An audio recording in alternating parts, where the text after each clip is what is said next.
Good afternoon, everyone. Welcome to our MPRINT webinar for April. Today we're going to feature a couple of speakers on who have received opportunity pool or support pool funding to support their research from the MPRINT Hub. The first is Dr. Omar Aboshady, who is a Purdue PhD student working in the area of cardiac electrophysiology and QT interval prolongation. And then Dr. Shannon Kim will be joining us at the half hour to present her work. While we're waiting for another minute for people to continue to join, I'll invite you to register if you haven't already for our MPRINT annual conference, which will be May 13th through 15th, and it will be fully virtual this year.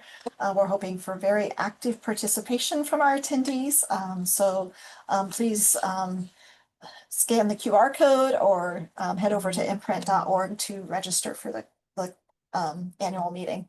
So at this time, I'll go ahead and introduce Dr. Omar Aboshady, who is a PhD student in the Department of Pharmacy Practice at Purdue University College of Pharmacy.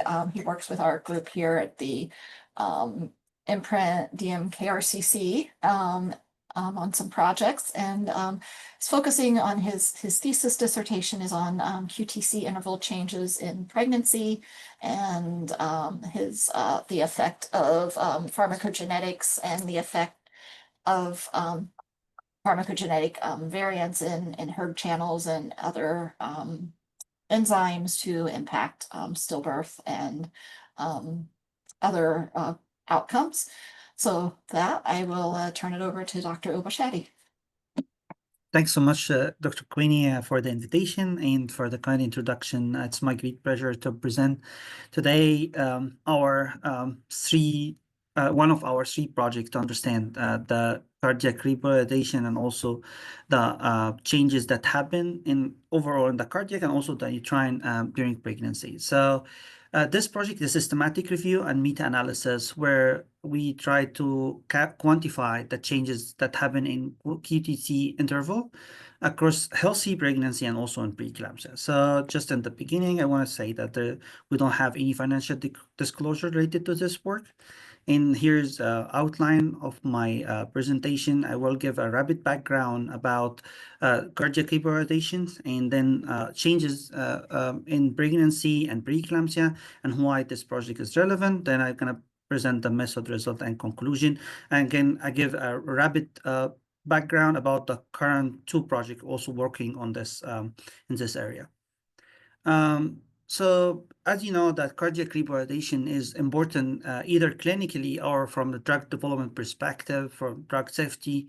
And it represents the process by which the ventricular muscles regain their ability back after depolarization to depolarize again. And it's usually captured in EKG, but by QT interval. You can see here in the figure on the right.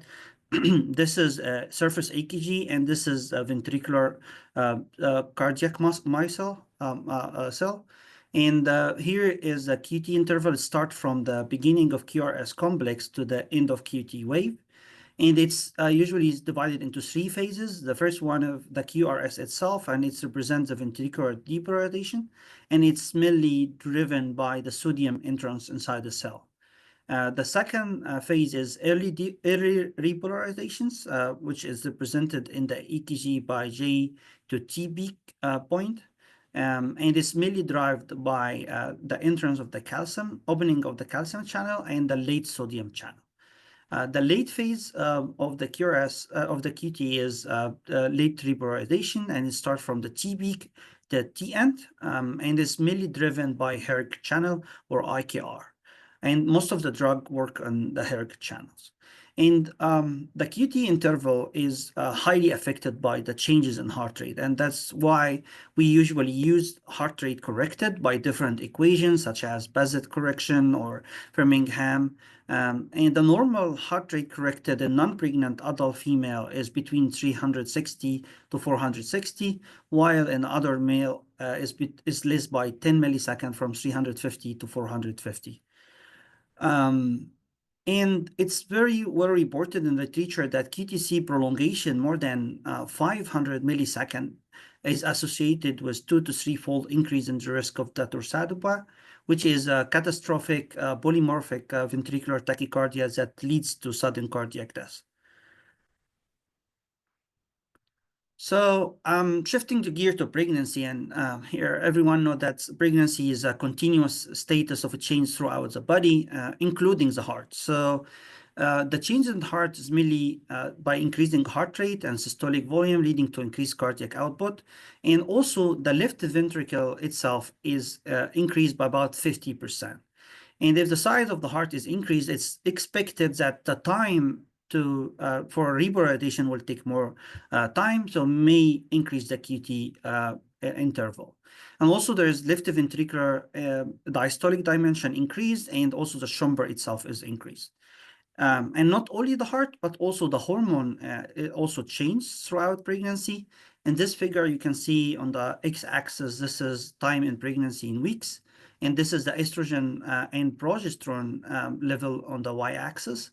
And you can see starting from the second trimester, both both estrogen and estradiol start to be reaching the maximum during the third trimesters. Actually, the estrogen and progesterone may increase up to 2 to 20 times as before pregnancy. And our lab and also multiple other labs found that estrogen prolonged QTC in a clinical data, also in vitro data, through inhibition mainly of IKR. And progesterone do the opposite, shorten QTC mainly by inhibiting the L-type calcium channels and enhancement of potassium channel IKS. Although our lab also found that some of the metabolite of the progesterone may in vitro do opposite to progesterone itself. But there's enough evidence that sex hormone affect the ion channel responsible for the cardiac repolarization. So based on that, the increase in the left ventricular muscles and the hormone changes, and also the sympathetic activity, overactivity, and decrease in the parasympathetic activity, we're expecting that QT may be changing through the pregnancy.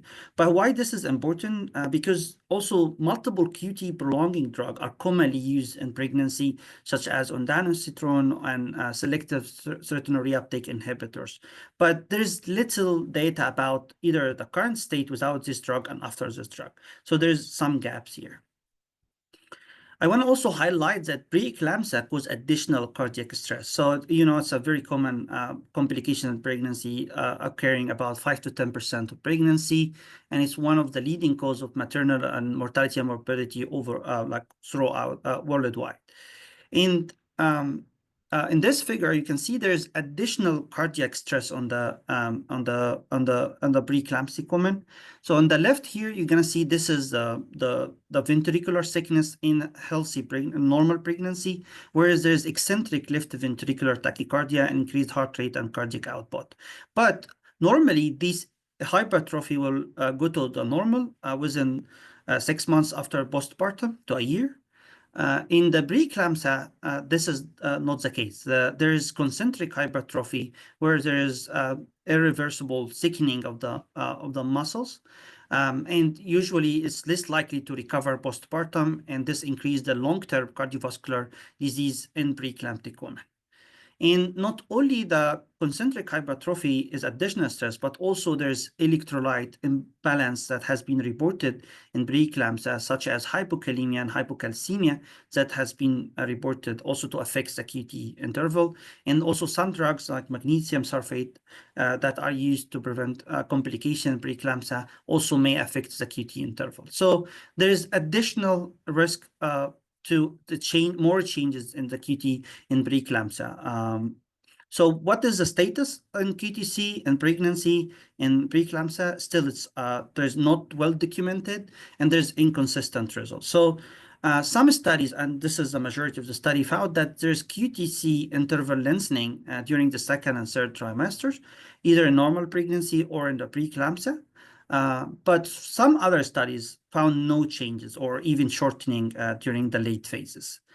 And when we started this project last year, there was no published systematic reviews to assess and, more importantly, to quantify how much changes expected across the trimester. Is it the same, or there's more variability within the trimester itself? So there was a gap clinically relevant due to the use of QT prolonging drug. So our study aimed to quantify these changes with and without preeclampsia. So our methodology, we used a systematic review approach where we screened 8 major medical databases from their inception to January 2025. And you can see here the names of the databases, almost most of the major medical databases. Here's our search strategy. It's formed from 2 parts. The first one to capture pregnancy, and you can find here the keyword, and we also use the synonyms of this word. It's not reported here. And the second part is to capture QT, and you can see also here is the keyword that we used, and we use also the synonyms for these keywords. Additionally, we did manual searching of the final included article, and we used backward citation analysis using Google Scholar to make sure we captured most of the relevant literatures. Our inclusion criteria, we included any study in the systematic review that whatever the study, regardless the study design, except for case report and case series. The study should report the QT and the heart rate or RR interval and or the QTC interval for at least 1 trimester, either in healthy pregnant or preeclampsia. And the study also should report the trimester and gestational age on which the QTC or the QT heart rate were measured. For the meta-analysis, to be included in the meta-analysis, the study should report only QTC interval, not QT and heart rate, only the actual QTC measurement for at least 2 trimester or 1 trimester and non-pregnant control. For statistical analysis, we use the random effect method using d-meta-r packages to calculate the bone mean difference across the trimesters and compared to non-pregnant women. We used I-square to assess the heterogeneity with p-value less than 0.5. And we also assessed the publication bias by using funnel plot for the parameters which have more than 10 study on it. And we used Eger test with p-value less than 0.1 to see if there's statistical significance in the publication bias. In this slide, you can see the data which we extracted for all included study. We capture all demographics, age, weight, body mass index, study design, the country and region. We capture almost all EKG parameters reported in the study. We also capture the pregnancy characteristics, the type of study, the parity, gestational age, if there's any fetal malformation or death, and the hormonal levels if it's reported by the study. We also captured how the EKG was measured to account for that in the subgroup analysis, like what type of EKG, what type of corrections, if the patient was stressed or not, and if they defined the QT or not. Also, we capture any factors that are known to affect QT, such as electrolyte imbalance, some diseases like hypertension, diabetes, thyroid disorders, liver disease. Also, we captured all the drugs that are known to increase Dorsal risk according to crediblemed.com if they was given during the pregnancy. For the quality assessment, we use a National Heart, Lung, and Blood Institute quality assessment tool, which categorized the study either to have fair, poor, or good overall quality assessment based on 12 criteria. For the result, here you can see the Prisma chart. Initially, we identified 19,000 publications, but after duplicate, we ended screening 8,800 publications, out of which finally 57 studies were included in the systematic review, and 33 was out of the 57 were included in the meta-analysis by having at least 2 trimesters. In this figure, you can see that the study were coming from multiple countries, like 21 countries. However, about like 50% are coming from two countries, mainly India and Turkey. And Turkey have a special group who is really focusing on this topic, especially in preeclampsia. They conducted multiple study to verify this point. In this slide, you can see the characteristics of included study. As I mentioned, 57 study, 40 of them were cross-sectional study in nature and design. 9 was cohort study, and 8 was control arm of clinical trials. Overall, the systematic review included 6,686 patients. 70% of them were healthy pregnant women, 8% was preeclamptic women, and 18.5% was non-pregnant. The median age was 27.9. The median weight was 66.8, and body mass index, the median was 27.9, with narrow range. Like there's no a lot of obese population in this study.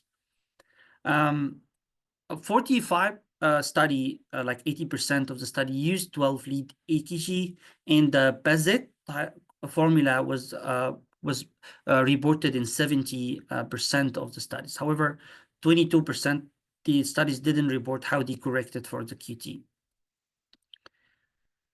For the overall quality assessment, you can see that most of the studies either poor or fair quality of evidence. I think one study was evaluated as good, mainly due to the cross-sectional nature and observational natures of the study, and some of the study lack of reporting or the actual designing of the study itself.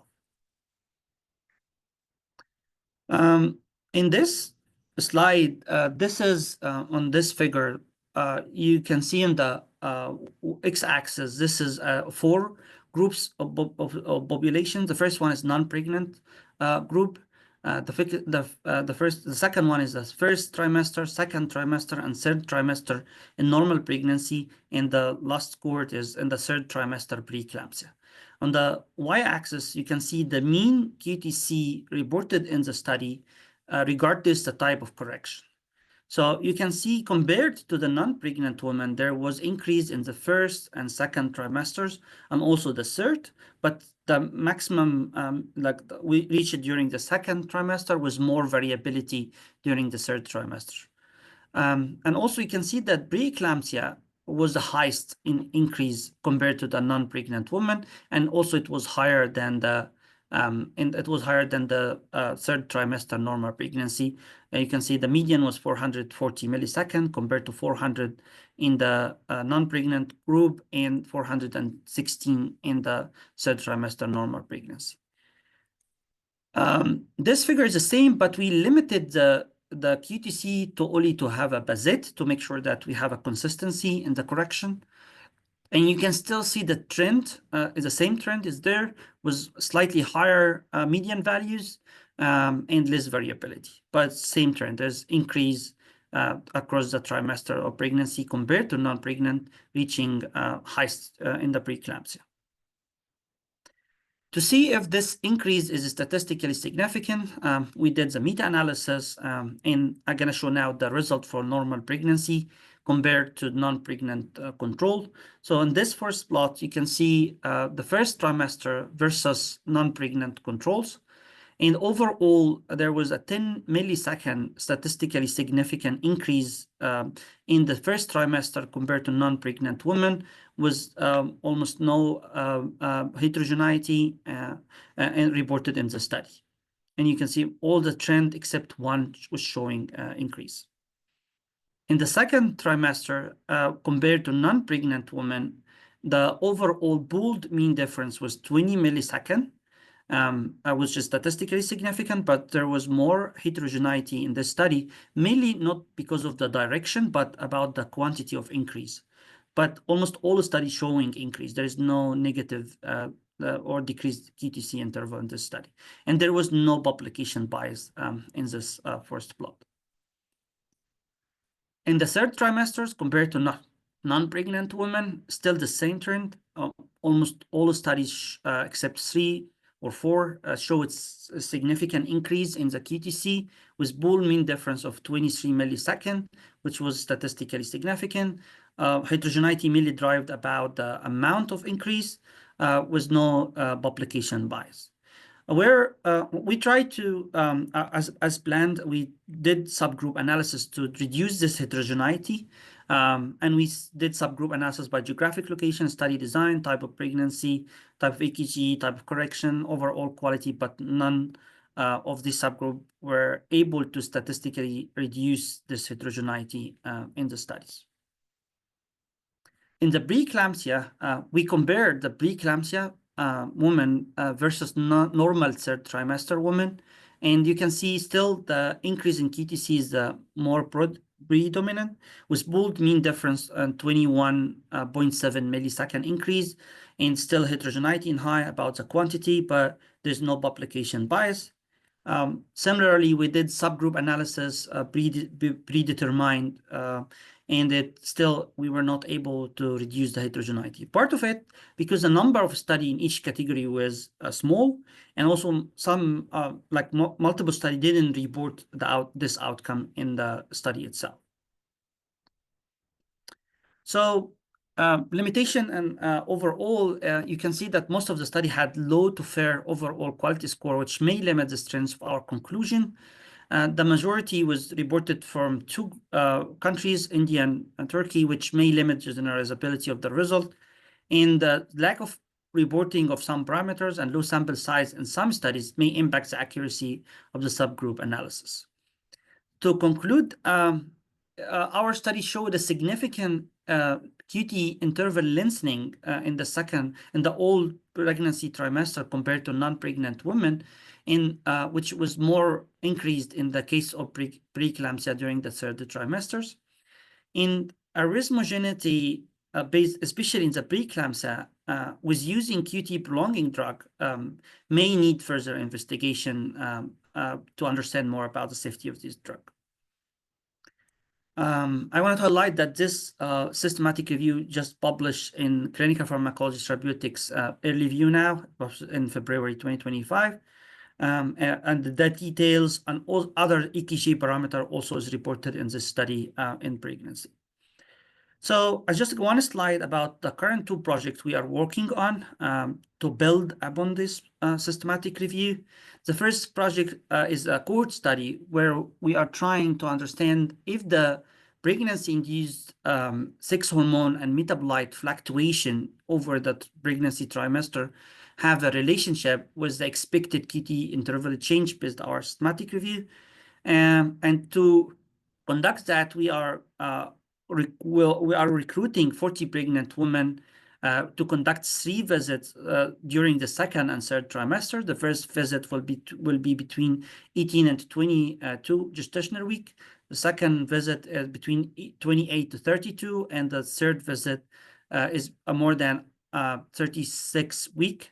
And in each visit, we do a 12-lead EKG and take blood sample to measure the serum sex hormone and metabolite concentrations in all the 3 visits. Additionally, we are capturing the genotype to see if the genotype, like a polymorphism in the SEB responsible for sex hormone metabolism, have a relationship with either the exposure for the metabolite and also the QTC interval change. And currently, we have recruited 36 out of the 40. Hopefully, we can finish this year. And this study will help us to move to the second study, which we're going to use it in a modeling project where we're going to use the concentrations for these sex hormone to develop a predictive model for QTC interval changes during pregnancy. So we will capture the hormone concentration and metabolite and to input into the cardiac safety simulator by Star. And we will, from the literatures, we will input the chemical structures for all the sex hormone and metabolite and their IC50 and health coefficients for effect of these hormone into ion channels. And this is what requested by cardiac safety, which uses 10 Tischer model. and it will predict the QT interval. And then we will compare the predicted QT with our QTC coming from the actual study, and hopefully we can develop a model that can predict the additional increase in QTC interval in pregnancy. And hopefully, if it was validated, we will add additional drug like ondansetron or SSRI to see if there's additional risk predicted by this model in pregnancy to build on that. This is my last slide. I wanted to acknowledge all my mentors, Dr. Overholser, Dr. Queenie, Dr. Tisdale, my colleague Jess. I couldn't do like either the clinical study and systematic review without their help and guidance.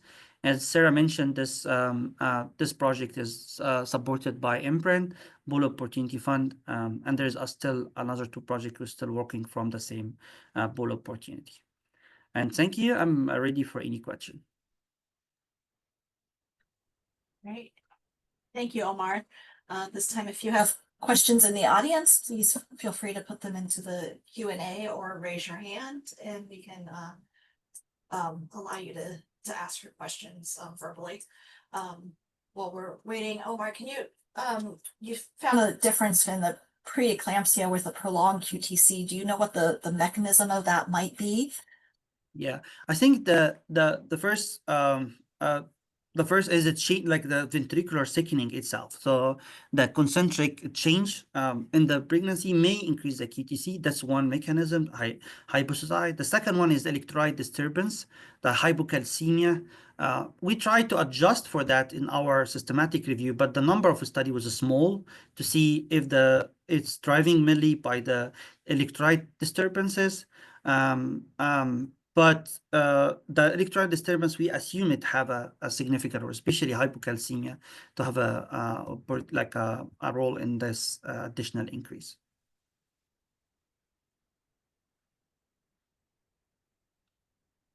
I'm sorry, sir, I'm not hearing you very well.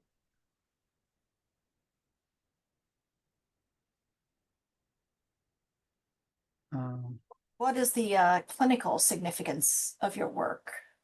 Should we be doing a better job of screening pregnant women for arrhythmias, or do you think that this increase in QTC is not too important here? Yeah. I think this slide can show some of the clinical significance.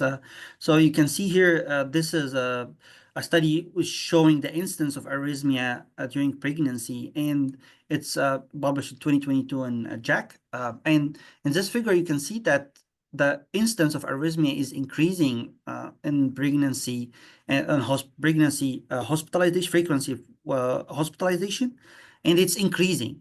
This is up to 2012. And when we see here in this figure on the other side, the hospitalizations, I think 20% is due to ventricular tachycardia. And the ventricular tachycardia was responsible about 30% of all cases mortality coming from pregnancy. So although ventricular tachycardia reported here include either monomorphic or polymorphic, but we see that it's important to see why this ventricular tachycardia is happening and if there's additional risk. And you can see in the not only in the pregnancy, but this figure is showing the long-term risk after the pregnancy in the preeclampsia. And it's in the y-axis, this is a cumulative instance of arrhythmia, and x-axis is a time after delivery. And you can see a clear separation in the risk between the preeclampsia and the normotensive woman after pregnancy. And Bertrand study, they said the ventricular tachycardia is still reported. So there is increased risk in the arrhythmia during pregnancy and after it. And I think our study may help to understand the polymorphic ventricular tachycardia aspect of it. And hopefully from a drug perspective, also for ondansetron, if we're able to model see additional increase, which one study already found that she conducted giving intravenous ondansetron just before cesarean section, and they found that 25% of the pregnant women have QT prolongation, and one had unsafe QT prolongation above 500. So from also drug safety point, I think this project may help. Very much. I don't see any additional questions at this time, so well, thank you for your presentation, and move on to our second speaker, Dr. Shannon Kim. Dr. Kim is an assistant professor in the Department of Pediatrics at UCSD. Her research focuses on improving breastfeeding medicine and supporting families and patients during their breastfeeding journey. She's the recipient of pilot study funding through MPRINT to better understand the excretion of heavy metals into breast milk, and to support public health education and interventional strategies. That I will turn the floor over to Dr. Kim.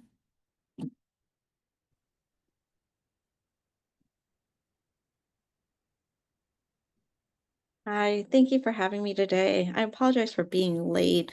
My morning clinic ran a little over. I'm trying to share my presentation. Do you all see it now? Awesome. We do. Okay, perfect. So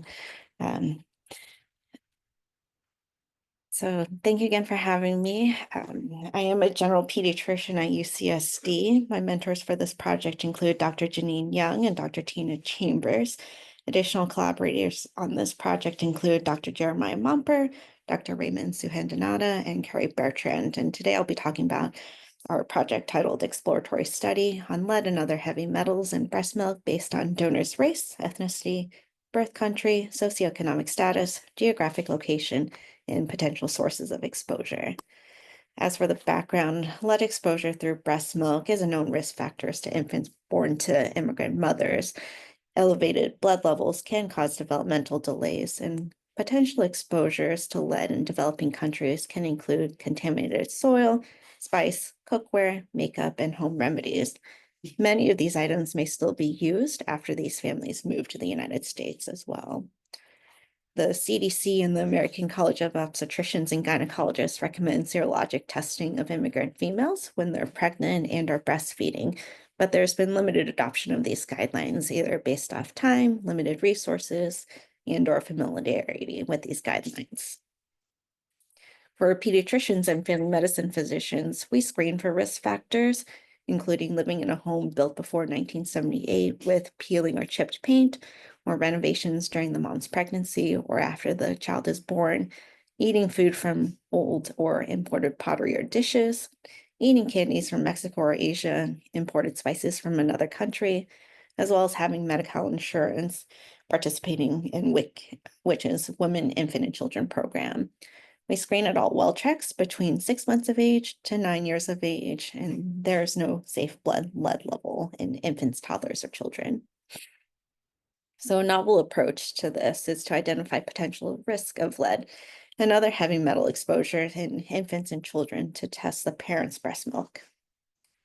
Objectives of this project include determining the prevalence of lead and other heavy metals in a cross-sectional sample of breast milk samples, as well as describe the distribution of detectable levels by the participants' demographics and self-reported exposures. As for the methods, breast milk samples were selected from the UCSD Human Milk Research Biorepository. Samples were selected if the mother met at least one of the following criteria: residing along the US-Mexico border at the time of sample collection, which includes California, Arizona, Mexico, and Texas, born in a developing country, as well as the annual household income being less than $50,000 per year. Maternal and infant data accompanying the samples included maternal infant ages, race, ethnicity, language, education, income, birth country, zip code, and maternal exposures. Using the inductively coupled plasma mass spectrometry, each sample is tested for lead, arsenic, cadmium, chromium, and mercury, and that testing was done in Dr. Momper's lab. Each heavy metal was reported with frequency of any detectable levels, quantification of any detectable levels, as well as the maternal and infant data. As for the results, a total of 129 unique milk samples were analyzed. For maternal characteristics, the average age at estimated delivery was around 32 years old. For the average age at sample collection, it was also around 32 years of age. The majority of participants identified as white as well as Hispanic. The primary language spoken was English. For education, the majority of participants either had some college education, a college degree, or some postgraduate experience or degree. For the income, the majority had an annual income between 10,000 to less than 50,000. Most participants had at least two pregnancies, and had at least one birth. All the participants resided in the United States. As for the birth countries, in addition to the United States and Mexico, birth countries also are from areas from Americas or Caribbean, East Asia, Southeast Asia, other parts of Asia, Europe, and Africa. For those who were born in the United States, the majority of them were from California, but other states included Arizona, Illinois, New York, Texas, and Virginia. For those who were not born in the United States, the majority of them actually lived in the United States for more than 20 years, about half of them. 15% of them lived in the United States for 5 years or less. As for the infants, the average age of sample collection was around 5 months of age. The majority of them were male, born at term at 38 weeks gestation, and the majority of them were exclusively breastfed without any additional formula or solid foods as supplementation. For the lead testing itself, lead, arsenic, cadmium, and mercury were not detected in any of the milk samples. Chromium was detected in 6 milk samples with concentrations ranging from 1.4 to 14.6 micrograms per ml. And all of those positive samples for chromium were from participants living in California. In conclusion, lead, arsenic, cadmium, and mercury were not detected in any of the tested samples. Chromium was detected in about 4% of them. Due to the limited sample size and the low number of immigrant participants, it does not likely reflect the overall prevalence of heavy metals in breast milk. Next steps include potentially recruiting a more diverse group of participants to include a larger immigrant population who reside in various locations, which can affect the potential exposures of the participants, as well as the next step of standardizing expanded data elements to include expanded ethnicity. So for example, having the option of selecting Somali instead of not just African American, as well as expanding the primary languages spoken at home. For this project, we'd like to thank the families who donated to the UCSD Human Milk Bank Biorepository, the help of the Human Milk Bank Biorepository statisticians, the pharmacology team at UCSD and Dr. Momper's lab, as well as MPRINT Opportunity Pool Funding team and UCSD for supporting this project. I have some references and any questions.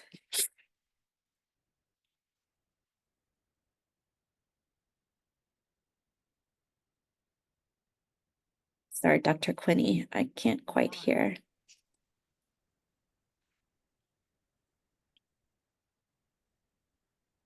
Changing the microphone.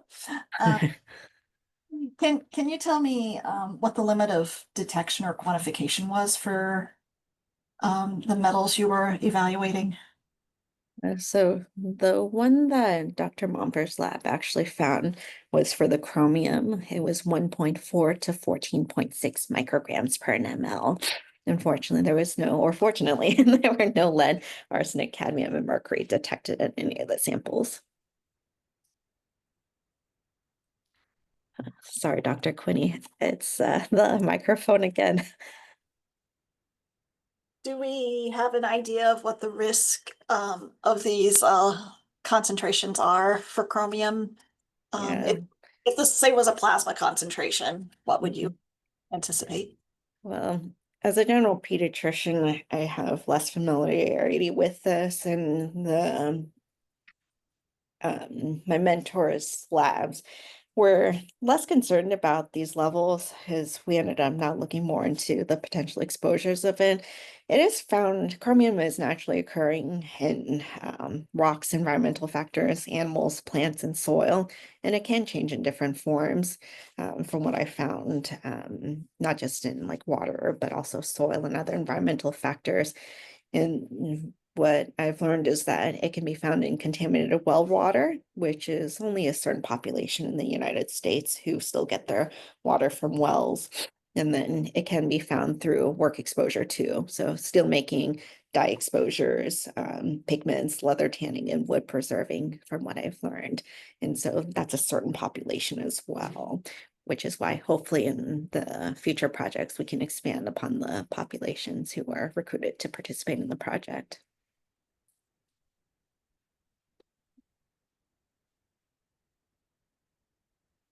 I don't see any other questions, so there are none.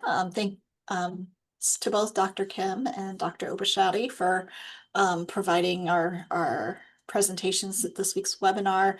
And again, I invite everyone to join us in a few weeks at our virtual MPRINT annual meeting. Thank you. Have a great day. Thank you. Have a good one. Thank you.